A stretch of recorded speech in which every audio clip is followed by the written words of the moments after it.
함께 말씀을 보시겠습니다. 데살로니가 후서 2장 13절에서 3장 3절까지의 말씀을 저와 여러분 교독하도록 하겠습니다. 13절입니다. 주께서 사랑하시는 형제들아, 우리가 항상 너희에 관하여 마땅히 하나님께 감사할 것은 하나님이 처음부터 너희를 택하사 성령에 거룩하게 하신가 진리를 믿음으로 구원을 받게 하심이니,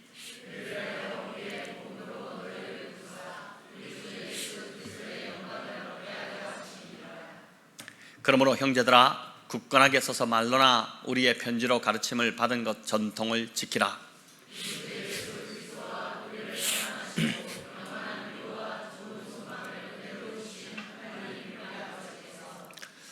너희 마음을 위로하시고 모든 선한 일과 말에 굳건하게 하시기를 원하노라.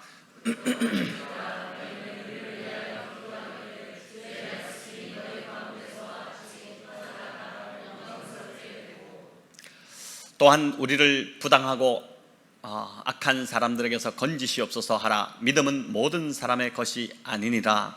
주는 미쁘사 너희를 굳건하게 하시고 악한 자에게서 지키시리라. 아멘. 네, 굳건하게 서라. 네, 이 제목으로 데살로니가 후서의 이야기를 함께 좀 살펴보고자 합니다. 여러분, 말 전달 놀이를 다 해보셨을 것입니다. 첫 번째 사람이 한 문장을 그 다음 사람에게 말하면 그 다음 사람은 자기가 들은 그 말을 또 그 다음 사람에게 전달하고, 그 말이 또 전달되어서 마지막 사람에게까지 계속 이제 전달되는데, 그 마지막 사람이 정답을 말할 때는 우스꽝스러운 말이 나오게 됩니다. 이제 말이 전달되는 과정에서 처음 말이 왜곡되고 바뀌어 버렸기 때문입니다. 여러분, 데살로니가 교회에도 바로 이런 일이 일어났습니다. 바울이 전한 말이 왜곡되어 그렇게 전해진 것입니다. 바울은 데살로니가 교회 성도들을 향해서 예수님이 곧 오실 것이다 이렇게 이제 했고, 그래서 성도는 늘 깨어 재림을 준비하는 삶을 살아야 한다고 했습니다. 자, 바울이 이렇게 데살로니가 교회 성도들에게 말한 이유는 핍박과 박해 중에 있던 성도들, 이 데살로니가 성도들이 얼마나 많은 박해 가운데 또 어려움 가운데 신앙생활을 하고 있지 않았습니까? 그래서 그들을 위로하고 소망을 주기 위함이었습니다. 자, 그런데 이 말을 들었던 성도들 중에서 오해한 자들이 생겨난 것입니다. 마치 이제 말 전달 놀이의 마지막에 있는 사람처럼 엉뚱하게 이 말을 받아들인 것입니다. 영어로 하면 구분이 좀 쉬워지는데, 바울은 주의 재림을 suddenly, 호련히 갑자기 어느 날 주님이 임하실 것이다, 오실 것이다 이렇게 했는데, 이 말을 이제 듣고 나서 promptly라고 이제 즉시 신속히 오실 것이다 이렇게 바꾸어 이해를 해버린 것입니다. 오해를 한 것이죠. 주님이 곧 오실 것이기에 힘을 내어 더 인내하라 이렇게 한 것인데, 당장 오실 것으로 해석해서 성도들에게 혼란을 주는 일이 벌어진 것입니다. 심지어 어떤 사람들은 그래서 하던 일을 다 손 놓고 멍하니 하늘만 쳐다보기 시작했고, 재림을 구실로 태만하고 무질서한 삶을 사는 자들이 교회 안에 생겨나기 시작한 것입니다.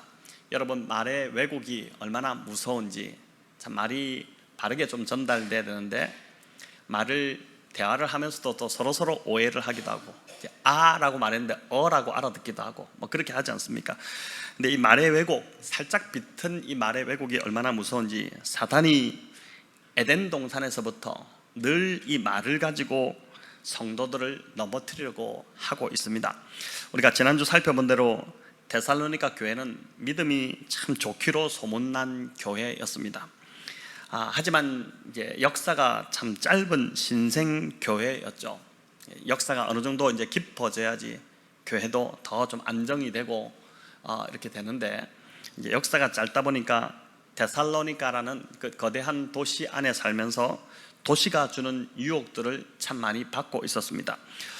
로마 제국이 건설한 그 도로가 두 개가 있는데, 비아 아피아와 비아 에그나티아라는 도로입니다. 우리 지도를 한번 보여주시기 바랍니다. 여러분, 이탈리아 반도가 이렇게 있고 그 옆에 마게도냐, 오늘날은 이제 그리스 지역이 있는데, 이 이탈리아 로마에서 시작된 도로가 수직으로 내려오는 도로가 있습니다. 이 도로가 이제 바로 비아 아피아인데, 이 도로로 사도 바울이 파선당해서 이제 로마에 이르러서 이 도로를 통해서 로마로 입성을 하게 됐죠. 이게 이제 하나의 도로였고, 그 바다를 건너서 여러분 그리스 땅의 이 마게도냐 지역에 도착하면은 마게도냐 이 대륙을 이제 횡단하는, 그래서 마지막 오른쪽 끝까지 가면은 비잔티움이 나오는데, 여기까지 연결되는 이 도로가 비아 에그나티아라는 도로였습니다. 이 두 개의 오늘날로 말하면 이제 고속도로인데, 여러분 이 비아 에그나티아 이 도로상에 바로 빌립보와 데살로니가가 위치해 있었다는 것입니다. 자, 그러니까 도시가 발전하지 않을 수가 없었죠.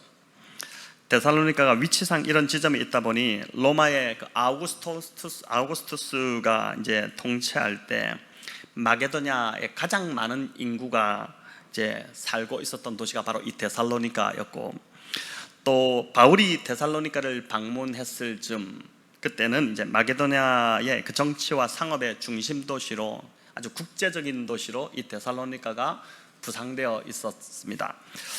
여러분, 그러다 보니까 도시의 유혹들이 얼마나 많았겠습니까? 신문물이 들어오는데 그 신문물이 다 사탄적인 것들이 참 많았겠죠. 그래서 우상숭배, 쾌락, 음행, 돈, 또 이런 유혹들이 이제 계속해서 이 데살로니가 교회 성도들에게 들어왔던 것입니다. 그런데 더 문제는 교회 안에 이 황제 숭배와 또 황제 숭배의 압박이 있었고, 지난주에 말씀드렸듯이 유대인들의 괴롭힘이 심했습니다. 그런데 거기에 더해서 지금 이 교회 안에 재림에 대한 이런 혼란까지 생겨버렸으니까 바울이 가만히 있을 수 없었던 것입니다.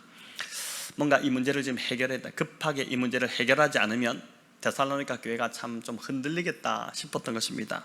여러분, 문제 없는 교회 없습니다. 이 땅에 우리 1세기 예루살렘 첫 교회, 이 땅에 처음 세워진 예루살렘 교회도 문제가 여전히 있었고, 또 계속해서 세워졌던 그 소아시아 교회들, 우리가 알지만은 다 살펴보았지만은 참 문제가 많은 교회들이었고, 오늘날 이 땅의 기독교 2000년 역사 동안에 문제가 전혀 없는 교회, 그런 교회는 없습니다. 다 문제가 있습니다. 저희 교회도 문제가 있고 다 문제가 있죠. 그러나 이 문제를 어떻게 풀어가느냐, 이 문제를 어떻게 해결해 가느냐가 참 중요하고, 그걸 보면은 이 교회가 건강한지 아닌지를 이제 알 수 있는 것입니다. 성경적으로 또 하나님의 뜻 가운데서 이제 교회가 문제가 생기면은 그 문제를 이제 풀어가야 되는데, 이 바울이 이제 데살로니가 후서를 이 문제를 해결해서 하기였습니다. 데살로니가 후서 역시 이제 전서처럼 고린도에서 바울이 기록한 것으로 보는데, 데살로니가 전서를 쓰고 나서 얼마 안 돼서 바로 이 후서를 썼습니다. 불과 한 두세 달 정도 지난 후에 이 편지를 썼던 것으로 보는데, 그만큼 데살로니가 교회의 상황이 참 급박했다는 것이죠. 바울의 마음이 얼마나 지금 급한지를 우리가 이제 알 수 있습니다. 그래서 데살로니가 후서의 핵심은 재림에 대한 오해, 잘못된 재림에 대한 이제 그 정보를 집어넣은 것을 바르게 잡기 위해서 기록되었습니다.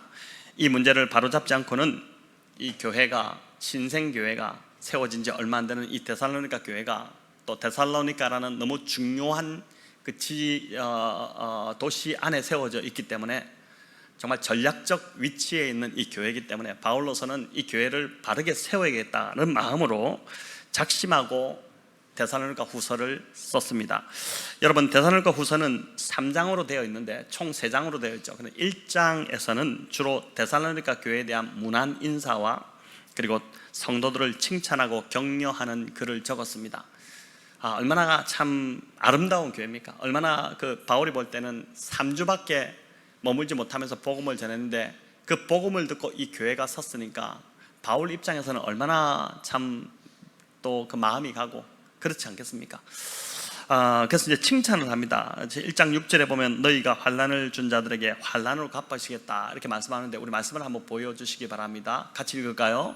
너희로 환난을 받게 하는 자들에게는 환난으로 갚으시고 환난을 받는 너희에게는 우리와 함께 안식으로 갚으시는 것이 하나님의 공이시니 주 예수께서 자기의 능력의 천사들과 함께 하늘로부터 불꽃 가운데에 나타나실 때에 하나님을 모르는 자들과 우리 주 예수의 복음에 복종하지 않는 자들에게 형벌을 내리시리니 이런 자들은 주의 얼굴과 그의 힘의 영광을 떠나 영원한 멸망의 형벌을 받으리로다. 아멘. 여러분, 데살로니가 교회가 이런저런 사람들로부터 참 핍박, 유대인들로부터 또 로마 당국으로부터 핍박을 당하고 있었는데, 괴롭힘을 당했는데 이런 자들을 하나님께서 징벌하시겠다 이렇게 말씀하시니 이 말씀 자체가 얼마나 좀 힘이 되고 위로가 되고 그렇게 했겠습니까?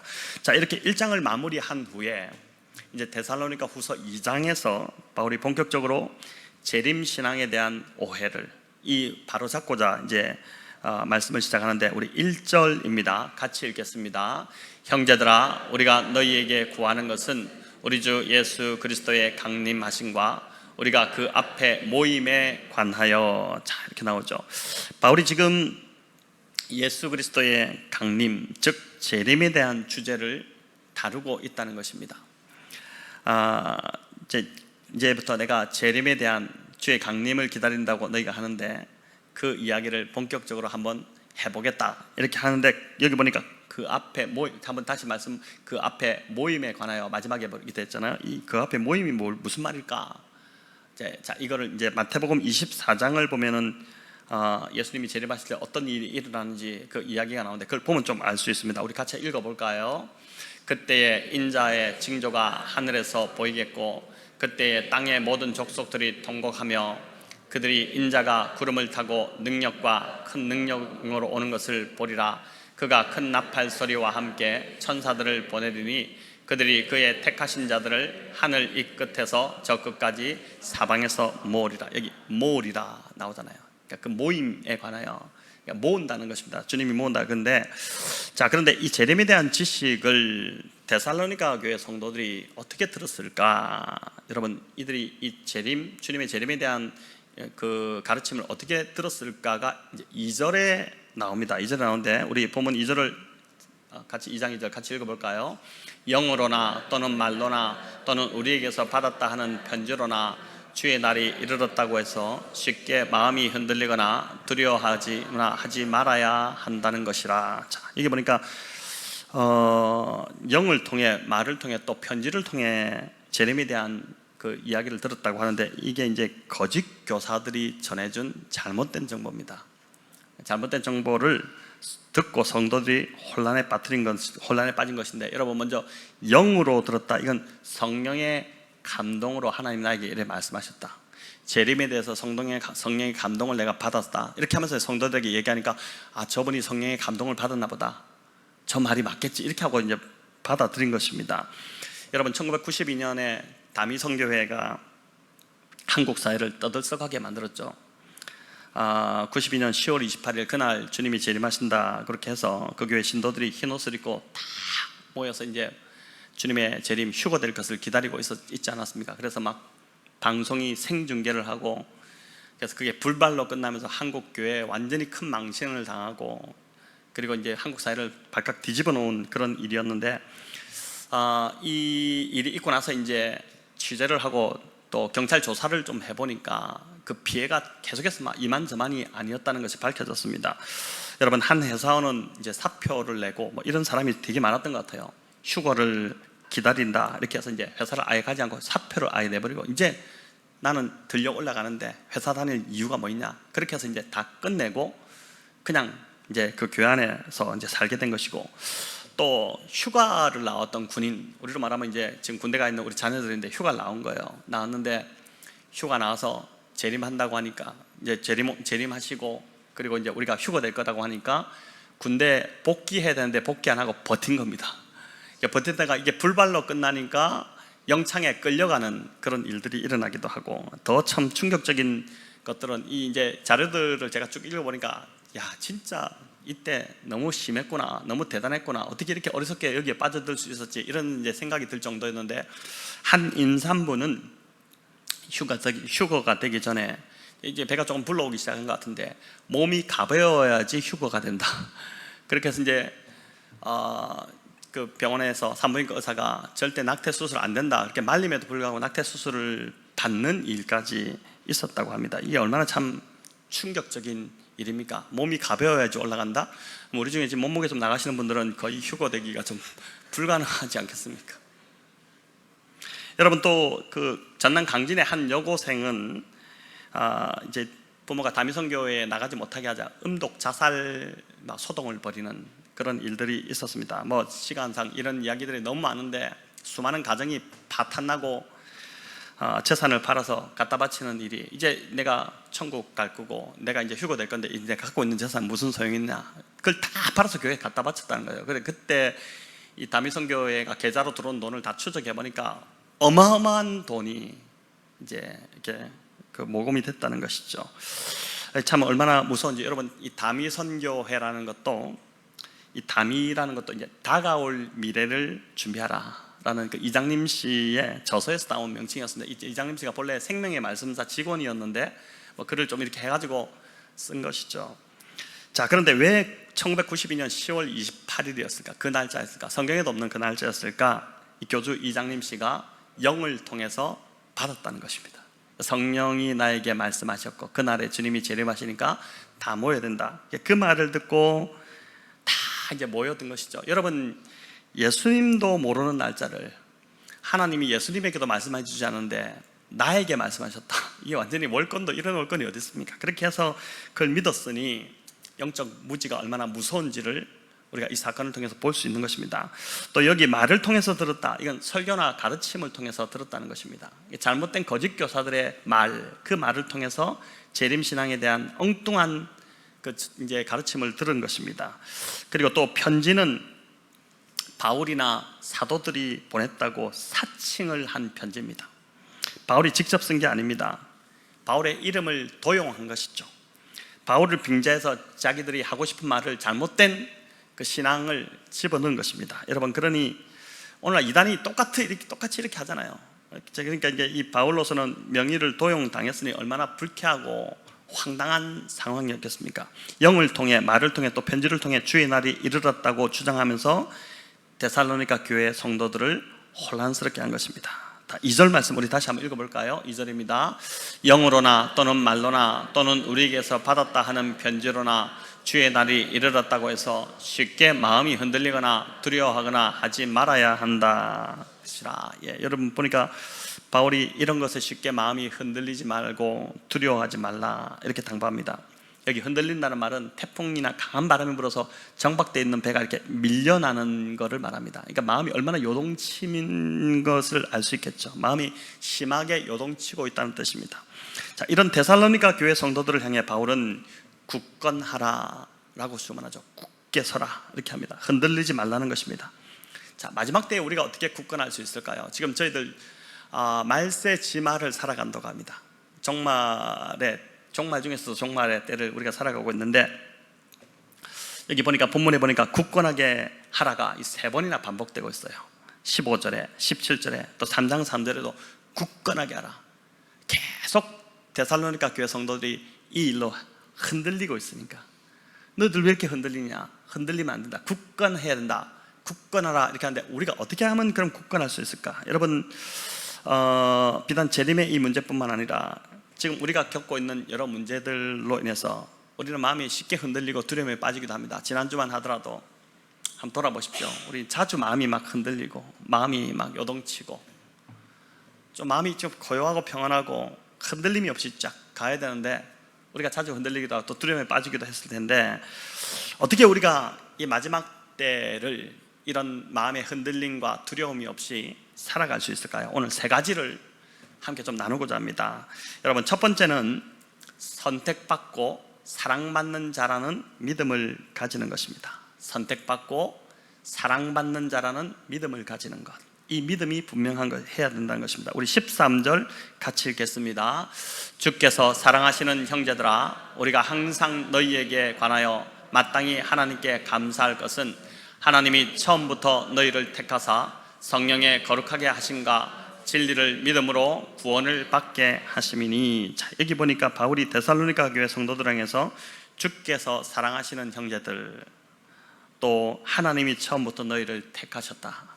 여러분, 이 이야기를 하는데 신앙생활 하면서 저 여러분 정말 흔들리지 말아야 할 중요한 한 가지가 있습니다. 그게 뭐냐면은 하나님이 나를 사랑하신다는 사실입니다. 하나님이 어떤 상황에서도 나를 향한 하나님의 사랑은 변함이 없다. 그 사랑은 절대 변치 않는다는 그 믿음 붙드는 것입니다. 나를 사랑하셔서 나를 위해 십자가를 지셨고, 우리 예수님을 보내주셨고, 예수님이 십자가를 지셨고 나의 모든 죄를 사하셨고, 그리고 하나님 자녀 삼아주셔서 우리를 영원한 천국으로 반드시 인도해 가실 거라는 그 믿음이 흔들리지 말아야 합니다. 여러분, 신앙의 연수가 더할수록 이 진리가 내 안에서 점점 옅어지는 것이 아니라 점점 짙어지고 더 깊어져야 합니다. 어떤 분들은 교회를 20년, 30년 다녔다고 하는데, 근데 한 번씩 그런 이야기를 해요. 내가 구원받을 수 있을까요? 도대체 지금까지 뭘 믿었고, 도대체 지금까지 무슨 예배를 어떻게 드린 것일까? 막 그런 참 의문이 들기도 합니다. 그러니까 여러분, 우리가 정말 신앙의 연수가 횟수가 더하면 더할수록 우리의 믿음이 하나님 나라를 사랑하신다는 그 확신이 점점 더 강해지고 그게 더 깊어지고 그렇게 돼야 하는 것이죠. 살다 보면 여러분, 마음이 흔들릴 때가 자주 찾아옵니다. 불안하고 두려움이 엄습합니다. 그럴 때가 있잖아요. 그래서 밤에 잠을 못 이루기도 하고, 한밤중에 자다 갑자기 두려움이 와서 잠이 깨기도 하고, 마음이 막 흔들리고 이럴 때가 있지 않습니까? 경제적 문제가 갑자기 터지기도 하고, 건강의 문제, 아주 건강하게 이렇게 계속 잘 지낼 줄 알았는데 갑자기 찾아온 어떤 건강의 문제들, 또 자녀나 가족의 문제, 아이가 잘 자랄 줄 알았는데 갑자기 어느 날 사고를 치고 그 사고를 감당할 수 없는 그런 사고 때문에 참 부모가 눈물을 흘리고 하는 그 일들도 있고, 또 실직과 실연 같은 그런 문제들이 원치 않게 찾아온다는 것입니다. 여러분, 그럴 때 그래도 예수님만은 나를 절대 버리지 아니하시고 예수님은 변함없이 나를 사랑하신다는 이 확신이 분명히 서 있으면 여러분, 우리는 평안함을 유지할 수 있고 마음이 흔들리지 않게 될 것입니다. 성도 여러분, 주님이 나를 사랑하신다, 주님이 나를 깊이 사랑하신다는 그 사실을 믿으십니까? 정말 여러분 그 확신이 있으십니까? 주님이 나를 정말 사랑하시는데 너무 사랑하셔서 어쩔 줄 몰라 하신다는 그런, 여러분 그게 느껴지십니까? 저는 종종 이 느낌을 받습니다.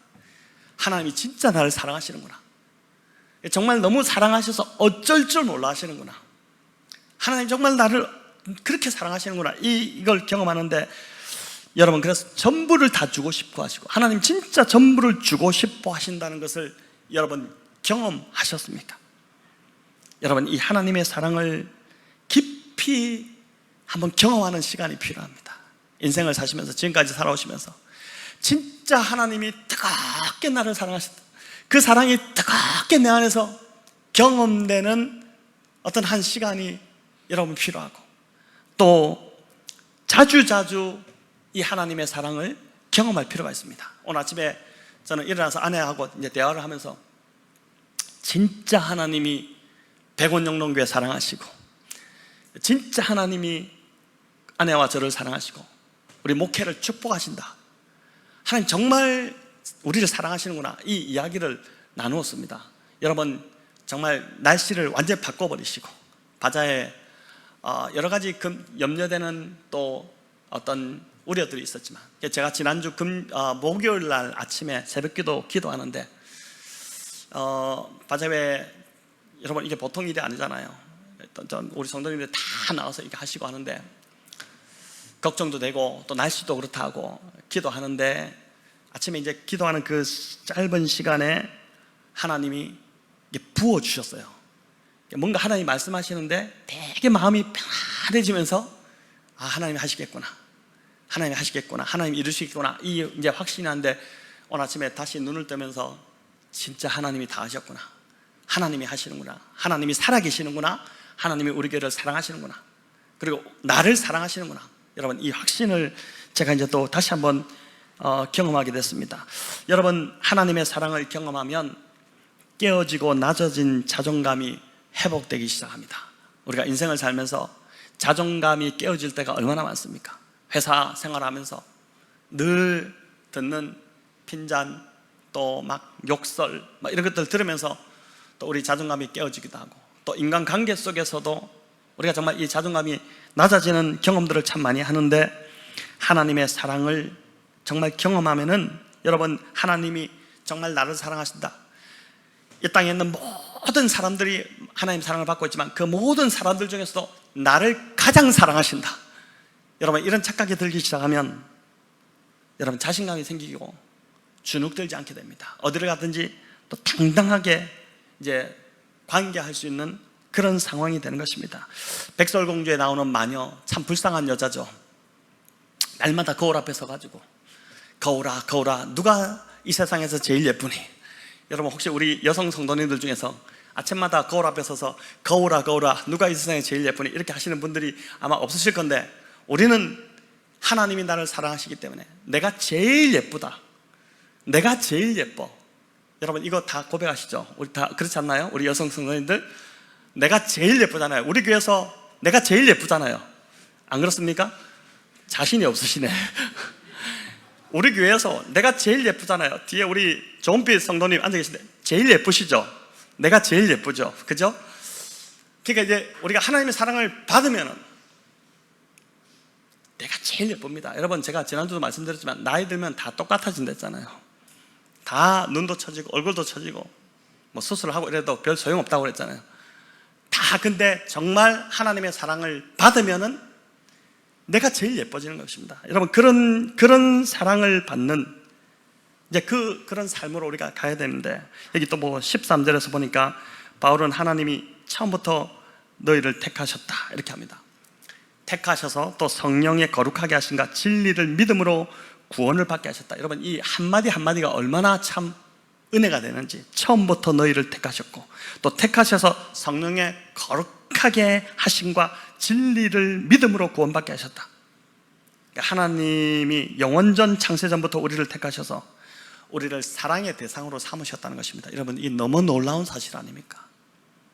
어떤 자격이나 기대되는 선행이나 또는 공로 때문이 아닙니다. 우리가 뭘 잘해서가 아니라 그냥 일방적인 하나님이 그 사랑으로 우리를 사랑하셔서 창세전부터 우리를 택하셨고, 그리고 하나님의 영원하신 그분의 구원 계획 속에 우리를 포함시켜 주셨다는 것입니다.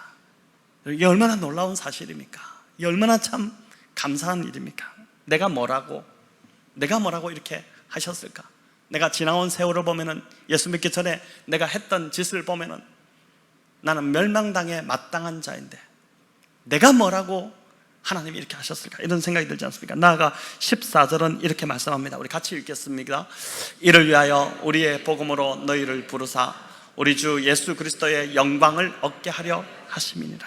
이를 위하여는 우리의 구원을 위하여 복음으로 우리를 부르셨다. 복음을 통해 우리를 부르셨다는 것입니다. 나아가 그뿐 아니죠. 하나님의 영광을 얻게 하는 자리로 가신다. 여러분, 이게 정말 기대되는, 우리가 소망하는, 기다려지는 일입니다. 하나님의 영광 가운데 우리가 어떻게 들어갈지. 여러분, 이 땅에서 영광 받는 것도 그렇게 기분 좋은데 예수 그리스도의 영광을 얻게 될 때 우리가 얼마나 기쁨이 넘치겠습니까? 소망하면서 살아가는 게 그게 바로 성도의 삶이죠. 여러분, 우리가 한 교회 공동체 안에 있지만 주님을 믿게 된 과정들 다 다릅니다. 부부도 서로 같이 살고 있지만 다 다르잖아요. 극적으로 예수님을 만난 사람도 있고, 어떤 분들은 모태신앙으로 자라면서 이제 그렇게 지금까지도 복음을 듣고 예수님을 믿고 있는 분들도 있습니다. 중요한 것은 하나님이 창세전부터 우리를 택하셨다는 것이고, 때가 되어서 설교자를 통해 복음의 말씀을 듣게 하시고 예수님에 대한 믿음을 갖게 하셨다는 거예요. 또한 성령으로 거룩하게 하시는 역사를 우리가 경험하셨죠? 예, 성령으로 거룩하게 하는 역사를 우리 경험했잖아요. 그리고 지금 또 계속해서 그 성령의 충만을 우리가 경험하고 있지 않습니까? 여러분, 전도를 해보면 알지만 복음을 믿기보다 거부하고 피하는 자들이 사실 더 많습니다. 작년에 우리가 일본 교토로 선교 여행을 가서 우리가 복음을 전했잖아요. 전도를 나누고 하는데 받아들이는 사람보다 사실 거부하고 피하는 사람들이 더 많지 않습니까? 받아들여도 그냥 형식으로 그냥 받아들이지. 그 정말 예수님의 대속의 죽음과 부활 사건이 믿어지고 이제 그런 사람이 거의 없습니다. 그걸 왜 믿느냐 하고 사람들이 대부분 그걸 왜 믿냐, 말도 안 되는 소리를 그걸 어떻게 믿느냐 이렇게 하고 반문하죠. 그런데 그런 중에 저와 여러분이 복음을 들었고 그리고 복음의 말씀을 듣고 예수님을 구주로 영접하고 예수님이 믿어졌다는 이 사실이 이게 바로 기적이지 않습니까? 여러분 진짜 이게 기적이에요. 왜 그게 믿어져서 지금 이 자리에 나와서 예수님을 구주로 모시고 지금 예배드리고 있다는 이 사실 자체가 여러분 기적 중에 기적이고 또 우리 자녀들도 그 믿음 안에서 지금 자라가고 있다는 것이 기적이죠. 여러분 얼마나 세상에 많은 백오세도 얼마나 많은 아이들이 있습니까? 믿음 안에서 자라고 있는 아이들이 많지가 않거든요. 우리에게 먼저 믿음을 주시고 예수님이 믿어지게 하고 예수님의 그 죽으심과 십자가의 죽음과 부활과 승천과 다시 오심 그 재림에 대한 것이 믿어지고 그래서 그것을 소망하게 하는 그 믿음이 우리 안에 있고 그 믿음이 우리 자녀들에게 지금 전수되고 있다는 것이 여러분 이게 기적 중에 기적인 것입니다. 그래서 14절은 이렇게 우리를 복음으로 부르사 예수 그리스도의 영광을 얻게 하실 것이다 이렇게 하십니다. 복음으로 부르사 예수 그리스도의 영광을 얻게 하실 것이다. 그 영광에 저와 여러분 반드시 들어가게 될 줄을 믿습니다. 베드로 사도가 베드로전서 1장 9절에서 고백한 대로 믿음의 결국 곧 뭐라고요? 믿음의 결국 곧 영혼의 구원을 받는, 영혼의 구원을 받게 될 것입니다. 뿐만 아니라 예수 그리스도의 영광을 얻게 될 것입니다. 그 영광을 사모하시는 우리 성도님들, 그 영광을 사모하며 이 땅을 걸어가시는 성도님들 다 되시기를 바랍니다. 여러분 우리가 이러한 존재라는 것을 바르게 인식할 때 우리를 흔들고 두려움을 주는 상황에서 우리는 여전히 기뻐하고 감사할 수 있게 될 것입니다. 그래서 요즘 마음이 많이 지치고 힘들고 또 기쁨이 사라지고 이런 분들이 있다면 여러분 오늘 이 말씀 붙들고 기도하시면 좋겠어요. 하나님 아버지, 나를 사랑하고 계심을 이번 주 보여주세요. 하나님, 나를 얼마나 사랑하시는지를 이번 주 보여주세요. 저 아내가 오늘 아침에 나눈 대화처럼 야 진짜 하나님 우리를 사랑하신다, 놀랍다, 어떻게 이런 일이 일어나냐. 어제 또 많은 분들이 오셔서 함께하고 사진을 보면서 어제 또 한번 감사하고 우리 조재경 목사님 사진을 얼마나 너무 요번에 잘 찍으셨더라고요. 감사합니다. 그래서 사진을 또 보면서 감사하고 이렇게 했는데 여러분 이런 감사가 없고 이런 또 마음이 계속 흔들린다면, 기쁨이 없다면 하나님 나를 사랑하시는 것이 경험되게 해주시옵소서. 이번 한 주 하나님 사랑을 보여주세요. 여러분 이렇게 기도하시면요 진짜 하나님 응답하십니다. 하나님 응답하시는 분이십니다. 즉각적으로 응답을 주시기도 하고 정말 하나님 응답하지 않으시고 묵묵하지 않으십니다. 응답해 주십니다. 그래서 이번 주 기도하심으로 그 흔들림, 마음의 흔들림, 두려움에서 벗어나시기를 바랍니다. 여러분 두 번째는 굳건하게 서서 전통을 지키라입니다. 15절 우리 같이 읽겠습니다. 그러므로 형제들아 전통을 지키라. 자, 쉽게 마음이 흔들리거나 두려워질 때 바울이 제시하는 두 번째는, 첫 번째는 이제 하나님의 사랑을 붙드는 것이고 두 번째는 전통을 붙들라는 것입니다. 흔들려 이제 떠내려가지 않기 위해서 강하게 붙들어야 하는데 그게 바로 전통입니다. 근데 우리는 전통하면 복음서에 나오는 전통을 보면 주로 사도들의 그 이제 전통이라기보다는 이제 장로들의 유전을 좀 떠올리지 않습니까? 그죠? 장로들의 유전. 그러니까 성경과 관계없는 인간적 해석을 담은 책인데 예수님이 극도로 싫어하셨죠. 바리새인들이 주로 강조하고 바리새인들을 막 지키려고 하고 바리새인들이 내가 이거 지켰다고 막 자랑하고 했던 것이 바로 이 장로들의 전통, 장로들의 유전, 장로들의 전통인데 바리새인들은 이 장로들의 전통을 성경보다 더 우위에 뒀습니다. 그래서 여기서 말하는 전통을 지키라는 것은 그런 전통이 아니고 이 15절을 자세히 보면은 말로나 편지를 통해 가르침을 받았던 그 전통적인 방식을 붙들라는 것입니다. 그 전통적인 방식을, 즉 이 말은 이때는 성경이 66권이 완성되기 전입니다. 그러니까 주로 이제 하나님 말씀이 어떻게 전해지느냐, 바울이 교회들에게 편지를 썼죠. 교회가 문제가 생기면 바울이 편지를 써서 그 편지를 보내면은 그게 이제 하나님 말씀으로 그 교회 성도들이 받고, 그걸 자기들만 읽는 것이 아니라 성도들이 다 읽고 회람하고 그것을 다시 다른 교회에 보내서 또 읽도록 하고, 이게 하나님 말씀이다. 이렇게 이제 편지 형식으로 되어 있던 이 하나님 말씀이 결국 이제 구약 39권, 신약 27권의 66권의 말씀으로 우리에게 주어졌습니다. 그래서 이 전통을 지키라는 말은 하나님의 말씀을 붙들라는 것입니다. 오늘로 말하면 뭘까요? 성경 66권의 말씀을 붙들라는 것입니다. 어떤 상황에서도 마음이 흔들리지 않고 두려움에 빠지지 않고 굳건하게 설 수 있는 비결이 있는데, 그건 뭐냐면은 우리가 말씀으로 충만할 때, 하나님의 말씀을 붙들 때, 우리 안에 말씀이 가득할 때 우리는 웬만해서는 흔들리지 않는다는 거예요. 여러분, 살다 보면 마음이 요동칠 때가 많습니다. 특별히 관계 속에서 어려움을 겪을 때 마음이 흔들리고 힘들어집니다. 그런데 아침에 일어나서 말씀을 묵상하거나 또는 주일 예배를 통해 말씀을 듣는데, 그 말씀이 임하면서 마음이 힘든 것들이 한순간에 다 날아가 버리는 것들을 아마 경험해 보셨을 거예요. 이거 경험하지 않고 신앙생활하면 헛방입니다. 헛방. 이런 말씀의 능력을 경험하지 못하면은, 여러분, 말씀이 내 안에서 역사함으로 마음이 되게 힘들었는데, 오늘 예배 와서 말씀을 듣는데, 또는 아침에 묵상을 하는데, 어제까지만 해도 마음이 너무 힘들었는데 아침에 말씀을 묵상하면서 그 말씀이 나에게 들어오면서 내 마음 안에 힘든 것들이 다 사라져버리는 것을 경험하는 것, 여러분, 이런 간증들을 종종 성도님들을 통해서 듣게 되는데, 여러분, 그렇게 될 때, 여러분, 이게 바로 말씀의 능력인데, 말씀이 이렇게 내 안에서 역사할 때 우리가 흔들리지 않게 된다는 것입니다. 그래서 여러분, 정말 저에게 슬로건이 하나님의 말씀이 우리를 살립니다, 이것인데, 진짜 하나님의 말씀만이 인생의 답입니다. 오늘도 하나님의 말씀이 있으면, 말씀이 내 안에서 살아있으면 어떻게 된다고요? 우리의 영혼이 살아나고 우리가 숨을 쉬게 되는 것입니다. 숨을 쉬지 못하는 상황이 종종 있잖아요. 숨을 쉬지 못하고 너무 막 답답해지고, 그럴 때 하나님의 말씀을 펴서 읽고 묵상하고 붙들게 되면은 그 말씀이 내 속에서 역사하면서 상황을 뛰어넘는 기쁨과 평안을 우리에게 가져다 주신다는 것입니다.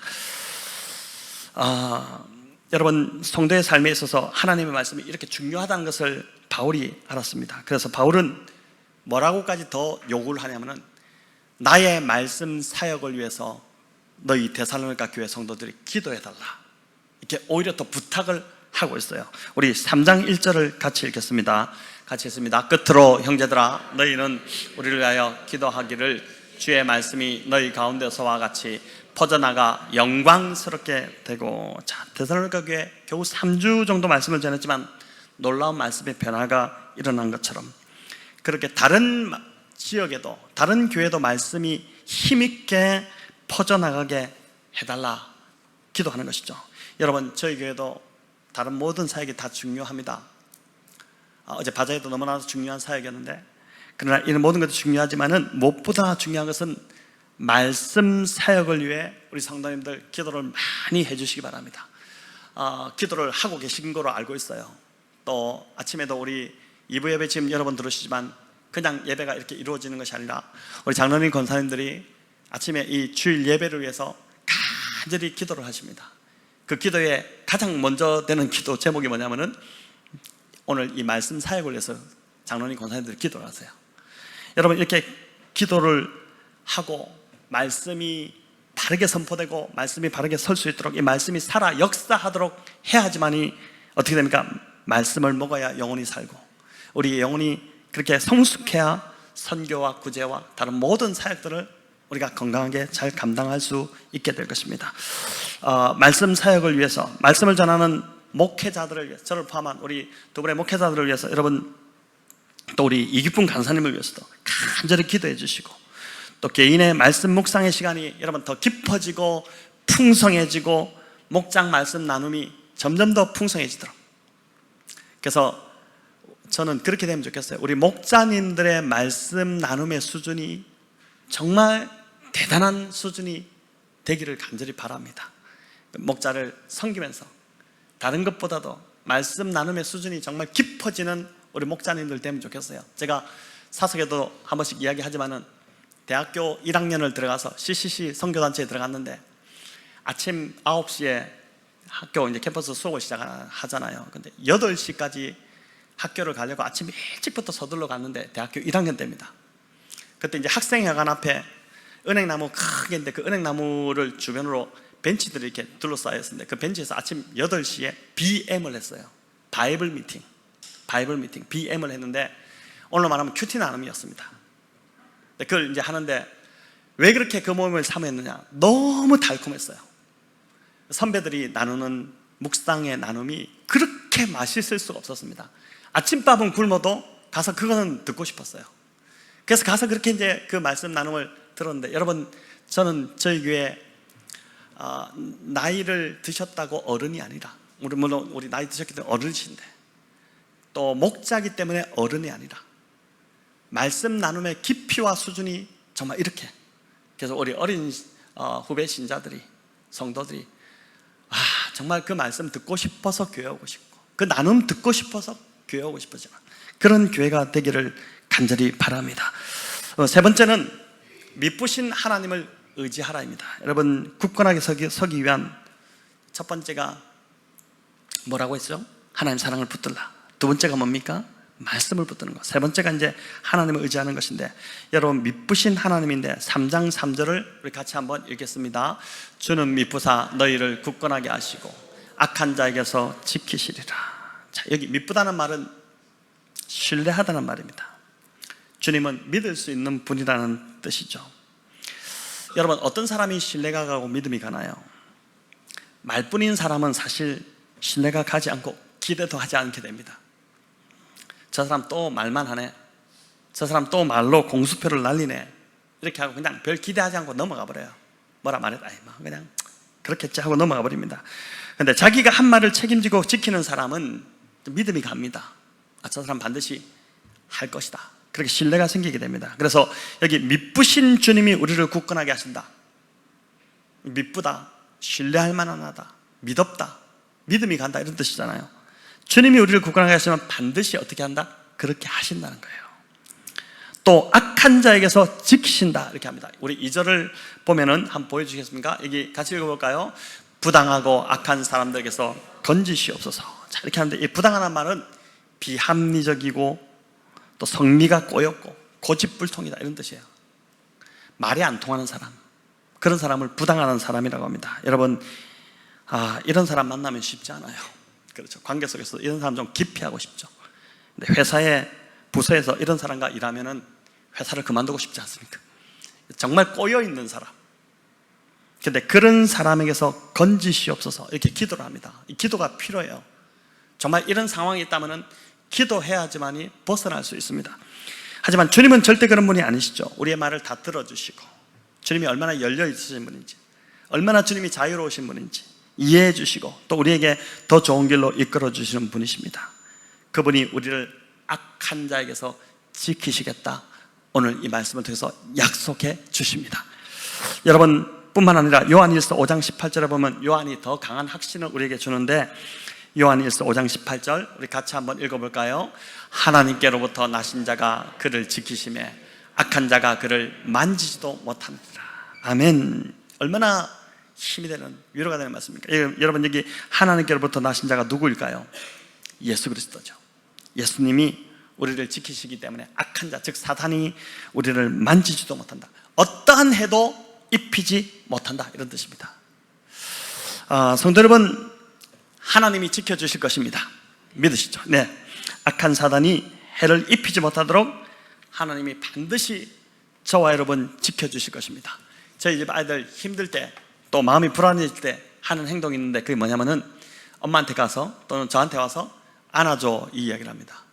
안아주면, 이렇게 꼭 안아주면은 안겨있으면은 마음이 이렇게 안심이 되는가 봐요. 불안한 마음이 안심이 되고, 그리고 또 용기가 생기고 그러나 봅니다. 여러분, 말씀, 우리 주님 안에 안긴다, 주님께 안기는 거, 우리도 이제 다 큰 어른이지만은 우리도 불안할 때가 많고, 우리도 또 두려워질 때가 많고 그렇잖아요. 그럴 때 우리가 주님 품에 이렇게 안겨 있으면은 우리 마음이 안심이 되고 또 다시 힘을 얻게 되고 이렇게 되는데, 그 주님께 안기는 게 뭐냐? 주님 안에 거하는 것인데, 그 주님 안에 거하는 것이 뭐냐? 바로 말씀 안에 거하는 것이라는 겁니다. 여러분, 그래서 어제 참 바자회 하신다고 너무너무 수고 많으셨는데, 또 바자회 나오지 못하신 분들도 한 마음으로 또 기도해 주시고 하셨기 때문에 또 이런저런 사정으로 못 나오셨지만은, 그러나 또 우리가 다 함께 했기 때문에 어제 참 바자회가 아름답게 잘 마쳤다고 생각되는데, 이제 날씨가 참 선선해지기 시작합니다. 이 가을을 시작하면서, 여러분, 이 가을은 독서의 계절이라고 하잖아요.